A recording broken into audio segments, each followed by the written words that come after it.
Salam sejahtera, salam sehat, dan salam kebaikan untuk kita semuanya yang dikasihi oleh Tuhan kita Yesus Kristus. Kita bersatu di dalam doa, kita berdoa. Terpuji dan termulia nama-Mu ya Tuhan Allah Bapa kami, Allah yang senantiasa mengasihi kehidupan kami hingga pada saat ini. Saat ini Tuhan, kami akan mendengarkan kebenaran firman Tuhan. Biarlah Roh Tuhan yang menaungi kami hingga kami mengerti firman-Mu. Dalam nama Yesus kami berdoa. Amin. Jemaat yang dikasihi oleh Tuhan kita Yesus Kristus, adapun sabda Tuhan yang menyapa kita pada saat ini tertulis dalam Injil Lukas pasal 11 ayat 37 sampai dengan 42. Demikian firman Tuhan. Ketika Yesus selesai mengajar, seorang Farisi mengundang dia untuk makan di rumahnya. Maka masuklah ia ke rumah itu lalu duduk makan. Orang Farisi itu melihat hal itu dan ia heran, karena Yesus tidak mencuci tangannya sebelum makan. Tetapi Tuhan berkata kepadanya, "Kamu orang-orang Farisi, kamu membersihkan bagian luar dari cawan dan pinggan, tetapi bagian dalammu penuh kerampasan dan kejahatan. Hai orang-orang bodoh, bukankah dia yang menjadikan bagian luar? Dia juga yang menjadikan bagian dalam. Akan tetapi, berikanlah isinya sebagai sedekah, dan sesungguhnya semuanya akan menjadi bersih bagimu. Tetapi celakalah kamu, hai orang-orang Farisi, sebab kamu membayar persepuluhan dari selasi, inggu, dan segala jenis sayuran. Tetapi kamu mengabaikan keadilan dan kasih Allah. Yang satu harus dilakukan dan yang lain jangan diabaikan." Demikian pembacaan kebenaran firman Tuhan. Jemaat Tuhan yang dikasihi di dalam Yesus Kristus, tentu akan menjadi sebuah pertanyaan bagi kita pada saat ini ketika kita melihat orang yang rajin berdoa, orang yang rajin ke gereja, orang yang rajin baca Alkitab. Kalau dia melakukan semuanya itu, kita mungkin takjub. Namun ketika orang tersebut melakukan hal yang berbeda di dalam kehidupan, contohnya dia juga suka mencaci, dia juga suka memaki, dan dia juga suka mencuri. Apa yang kita pikirkan? Yang pasti kita akan sepakat mengatakan orang tersebut adalah orang yang munafik. Orang tersebut adalah orang yang jauh dari kebenaran, walaupun dia rajin berdoa. Hal yang sama Bapak Ibu yang terjadi di dalam konteks kebenaran firman Tuhan yang menjadi renungan kita pada saat ini. Di mana dikatakan ketika Yesus selesai mengajar tentang pelita tubuh, yang dimana Yesus katakan bahwa mata itu adalah pelita tubuh dan hati itu juga yang harus menjaganya. Nah, setelah Yesus selesai mengajar, maka ada orang yang mungkin konotasinya positif di awal. Orang Farisi yang biasanya mengkritik Yesus, tapi datang mengundang Yesus untuk makan di rumahnya. Nah, awal motivasinya kalau sampai dia mengundang makan itu belum kita ketahui. Namun motivasinya ternyata sama juga sebagai orang Farisi pada umumnya. Dia mengkritik Yesus kembali. Yesus masuk ke rumahnya, Yesus akhirnya makan tanpa cuci tangan. Nah, bagi orang Farisi, bagi orang Yahudi, tradisi mencuci tangan menjadi sebuah keharusan. Itu sudah diaturkan dalam kitab Perjanjian Lama. Khususnya kalau kita membaca dalam kitab Ulangan Di sana sudah ada tradisi itu. Ulangan pasal 21 ayat 6 sampai ayat selanjutnya. Nah, tradisi ini yang senantiasa dipegang teguh dilakukan oleh orang Farisi. Nah, ketika Yesus datang makan tanpa mencuci tangan, akhirnya si orang Farisi yang mengundang Yesus itu mengkritik Yesus. Apa yang dikatakan dalam kebenaran firman Tuhan ini? Di sana dikatakan orang Farisi itu melihat hal itu heran karena Yesus tidak mencuci tangannya sebelum makan. Tetapi Tuhan berkata kepadanya, "Kamu orang Farisi, kamu membersihkan bagian luar dari cawan dan pinggan, tetapi bagian dalammu penuh rampasan dan kejahatan." Nah, lalu pertanyaan Bapak Ibu, apakah memang Yesus sengaja mau melanggar tradisi itu? Apakah memang Yesus tidak menghargainya? Apakah memang Yesus tidak mengetahuinya? Tentu Yesus bukan sengaja ingin melanggarnya, atau bukan berarti Yesus tidak mengetahuinya. Tetapi Yesus mau memberikan pemahaman yang benar supaya jangan kehidupan orang Farisi itu penuh dengan kemunafikan.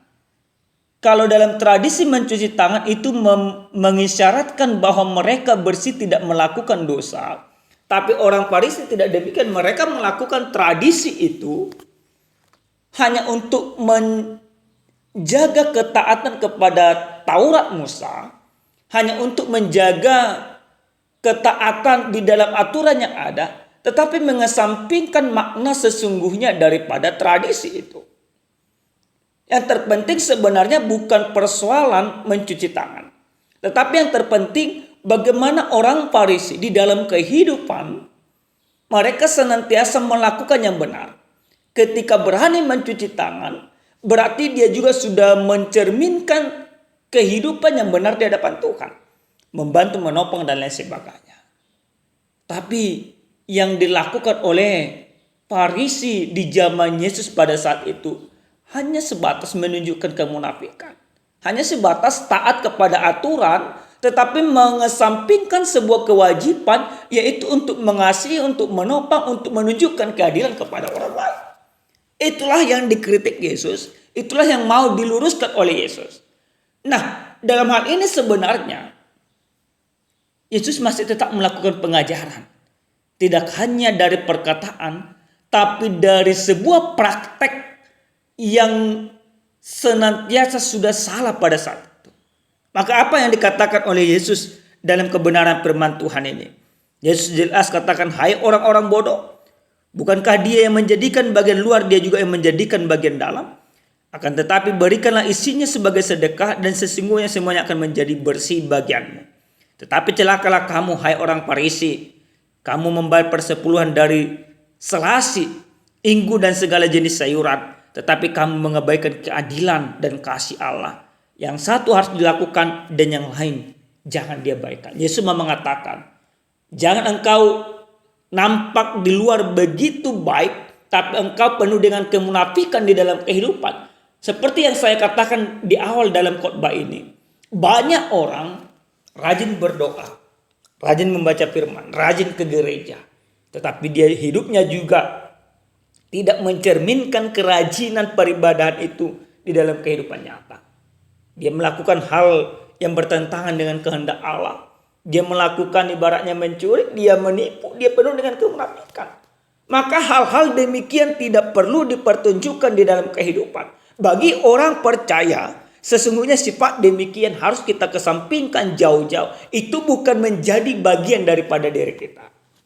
Tapi bagian kita adalah ketika kita mengatakan, "Aku mendoakanmu," maka kita juga harus berbuat sebagaimana kita doakan terhadap orang tersebut. Bapak Ibu yang dikasihi oleh Tuhan kita Yesus Kristus, dalam tema khotbah yang sampai kepada kita pada saat ini, dikatakan Tuhan menghendaki keadilan dan kebenaran. Apa yang mau Tuhan katakan kepada kita? Apa yang mau Tuhan kehendaki dari kita? Yang mau Tuhan kehendaki lewat kebenaran firman Tuhan ini, Tuhan mau mengajak kita, Tuhan mau mengarahkan kita, Tuhan mau memastikan kita bahwa setiap orang yang percaya di dalam kehidupan, dia harus senantiasa rajin berdoa, dia harus senantiasa rajin ke gereja, dan dia juga harus senantiasa rajin menolong orang lain, mengesampingkan segala kemunafikan di dalam kehidupan. Itu yang mau Tuhan katakan kepada kita. Yang Tuhan kehendaki adalah bagaimana setiap orang yang percaya melakukan keadilan dan kebenaran, bukan dengan kemunafikan. Yang kedua, Bapak Ibu yang dikasihi Tuhan, dari firman ini kita juga mau belajar bagaimana kritik itu diberikan oleh Yesus kepada orang Farisi, maka kritik itu menjadi pelajaran berharga bagi kita. Yang mau Tuhan katakan bagi kita, Bapak Ibu, kita harus mengetahui semua aturan yang ada. Tapi kita tidak cukup mengetahui aturan itu, tapi kita harus menjadi bagian daripada aturan itu. Kalau di dalam aturan kegerejaan dikatakan jangan melakukan dosa, maka di dalam praktek kehidupan kita juga jangan melakukan dosa. Contohnya, Bapak Ibu, sering sekali kita memahami dan mengerti hukum Taurat, khususnya bersaksi dusta, berbohong, jangan berbohong. Tapi sering sekali kita membenarkan perkataan itu di dalam pembenaran diri kita. Artinya seperti apa? Seakan-akan berbohong untuk kebaikan itu bisa. Berbohong untuk istri supaya istri tidak marah, berbohong kepada suami supaya suami tidak marah, berbohong kepada orang tua supaya orang tua tidak marah, dan sebagainya. Hal demikian Bapak Ibu tidak boleh kita lakukan. Karena hidup kita bukanlah hidup yang penuh dengan kemunafikan, tapi hidup orang yang percaya dalam kebenaran firman Tuhan ini adalah hidupnya menunjukkan keadilan dan kebenaran sebagaimana Kristus mempertunjukkan keadilan dan kebenaran bagi kita. Segala kemunafikan, segala kecongkakan, segala kepura-puraan sesungguhnya sudah disucikan oleh Yesus dari hidup kita. Lewat pengorbanannya kita sudah bersih dari semuanya itu. Maka karena kita sudah dibersihkan oleh Yesus dari semuanya itu, yang harus kita lakukan bahwa hidup kita harus berpadanan dengan Kristus. Tidak lagi mengkritik orang lain. Tidak lagi ibaratnya mencari-cari kesalahan orang lain.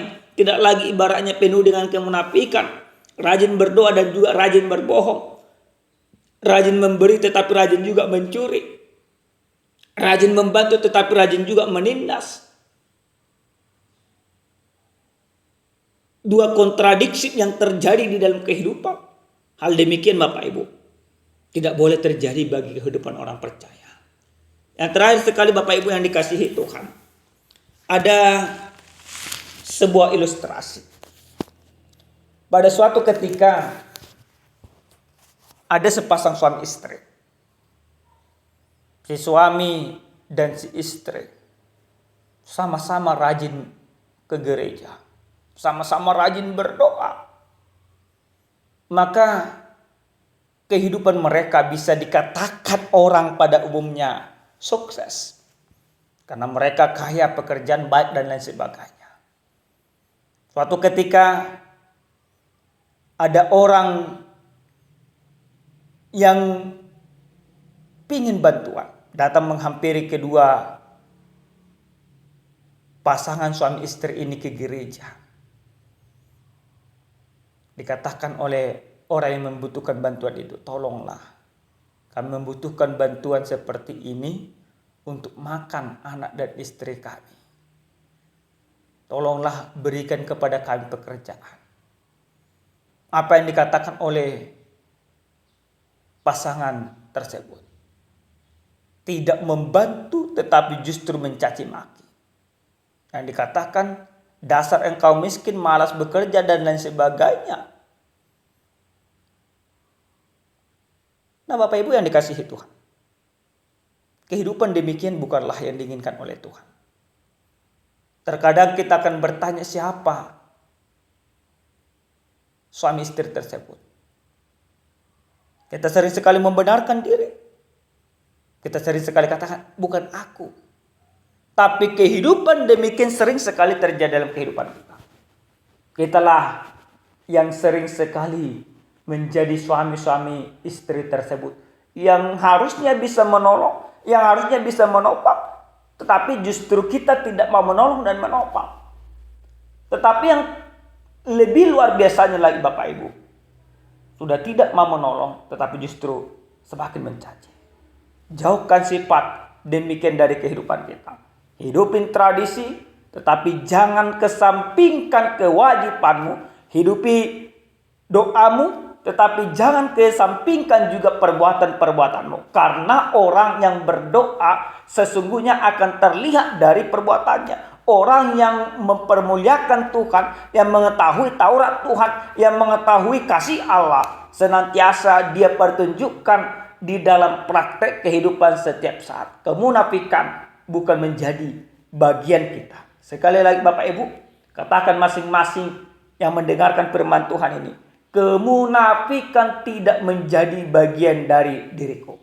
Amin, kita berdoa. Terima kasih Tuhan kami, Tuhan yang maha baik, untuk sabdamu yang sudah kami dengarkan.